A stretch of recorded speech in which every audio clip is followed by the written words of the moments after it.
Coach Smart was asked about forcing more fumbles and sort of the process that goes with that. What does that look like just on a daily basis in practice, the drills and things you guys do to try to create more fumbles and try to get those takeaways? So throughout practice, we set a goal for ourselves to try to get 5 out every day. The days that we don't get it, we run for the ones that we didn't get, and vice versa. The ones we do get, we don't run for. So we just try to put a big emphasis on it, even through if it's a scout period, if it's a period where we're supposed to get the ball out, we might track those, but we really try to get them out in the big team period. So it's just really trying to focus in on getting that ball out and trying to be different on defense. Reviewing briefly, looking back at Kentucky, and then spinning it forward on Vanderbilt. Obviously, we look at the stats and see you guys did a good job at the run, but when you break it down, and how well did you guys do? How different was what you were facing as opposed to what you were seeing at Auburn the week before? And then how does Vanderbilt translate in that department? Oh, well, going into the week of Kentucky, we knew what we was getting into because the week prior, team ran for over 200 yards, with nobody supposed to do on the University of Georgia. Over the past couple of years, that's not what has happened. So we knew we had to come in to the week going in Kentucky. We had to hone in on our gaps and on the line of scrimmage, which we did very well against Kentucky. Hats off to them. They were coming off on us, really trying to move us, but we just weren't going to be moved. And going into Vanderbilt, we still want to carry that over for the rest of the season, not just for Vanderbilt. For the rest of the season going forward. So we just got to hone in on it every Tuesday, every Wednesday when we got pads on, and then really carry it over to Saturday.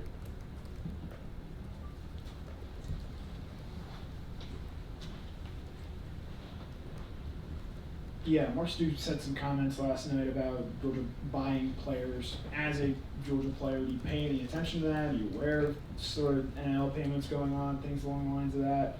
And just, do you even acknowledge it, or is it just those are coaches trying to guide their program, more players just trying to focus on what we do? Honestly, I seen that when I was in class, and I just laughed at it because, it's the day and age of NIL. Everybody's sort of buying players or buying recruits. So, they're doing it.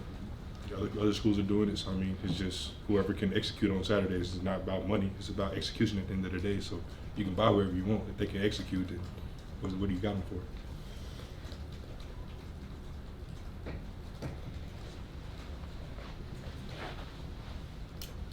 Since we love talking about NIL so much, but you're an upperclassman now. You've seen both sides of this thing. It wasn't there, now it's there. Has it made a marked difference in your life? Just in the day-to-day and what you're able to do away from the football complex and in your life?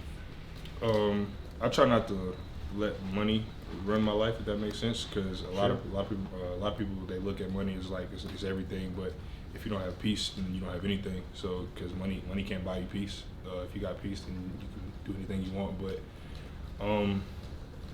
if you're money driven, you're not really gonna be anywhere in this world. You gotta be mind self driven. So if money drives you, then you gotta find something else to pick you up.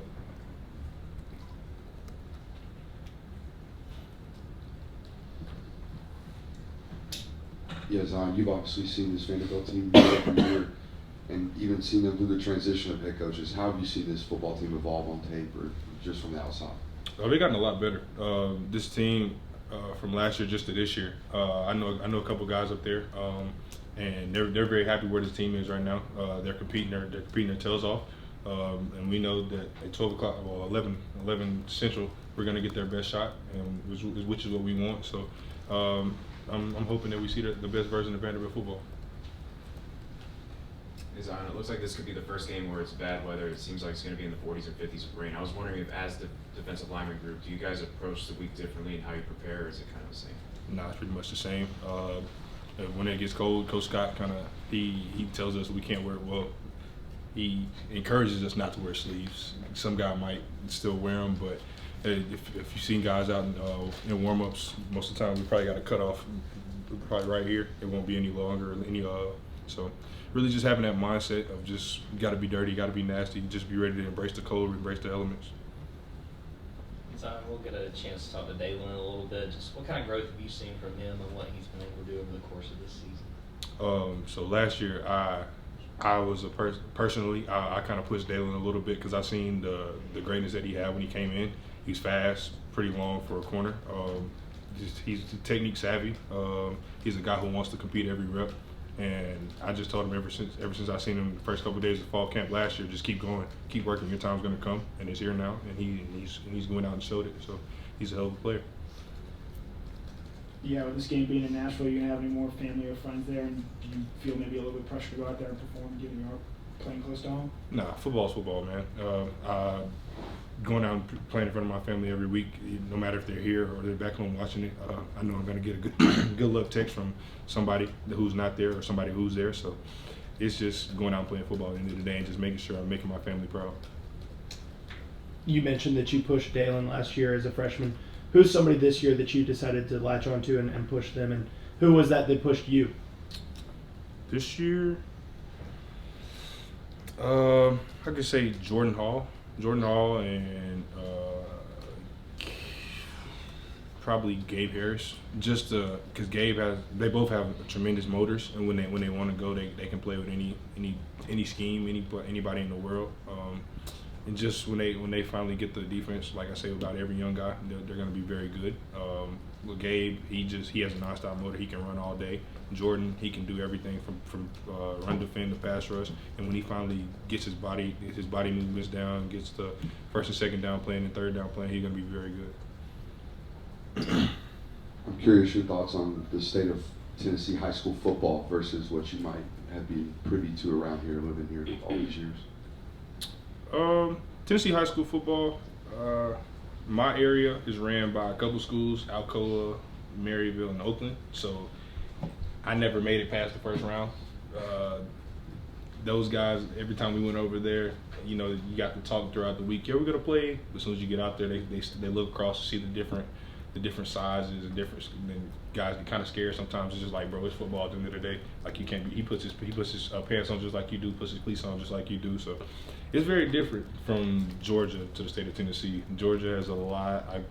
Tennessee has some ballers, but I feel like other states are kind of up on us. But the state of Tennessee is coming up in the prospects. You mentioned Gabe a few minutes ago. What have you seen from him playing some defensive end and how he's handled getting more reps at that position? It's always new when guys try to change positions in their first year. He's attacking it head on.